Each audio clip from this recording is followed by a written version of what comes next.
In today's video, I'm going to teach you how to create IC555 Astable to adjust frequency Falstad. We'll build a simple Astable oscillator in the Falstad circuit simulator and get a live waveform you can tune in real time.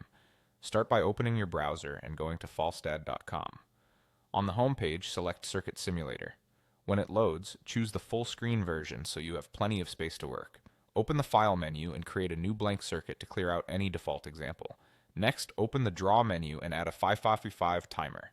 Click on the canvas to place it near the center so there's room above for power and below for ground.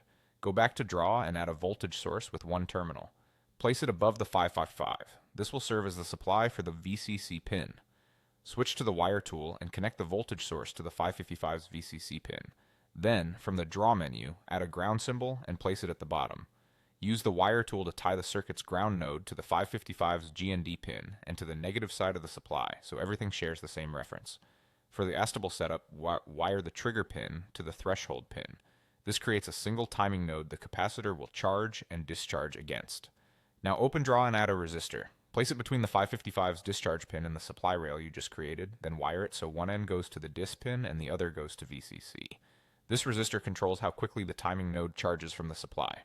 Add a capacitor from the Draw menu and place it so it can connect between that timing node and ground. Wire the top of the capacitor to the trigger/threshold node and the bottom to ground. Finally, connect the control pin to the output pin with a short wire as shown. In this demo, that ties the internal control reference to the waveform and lets you explore how it affects behavior. To see the waveform, right-click the output node and choose View in New Scope. You should see a square wave on the output and a rising and falling voltage across the capacitor node. To adjust frequency, double-click the resistor or capacitor and change their values. Larger capacitance or resistance slows oscillation. Smaller values speed it up. You can also tweak the supply voltage if you want to observe amplitude and threshold effects.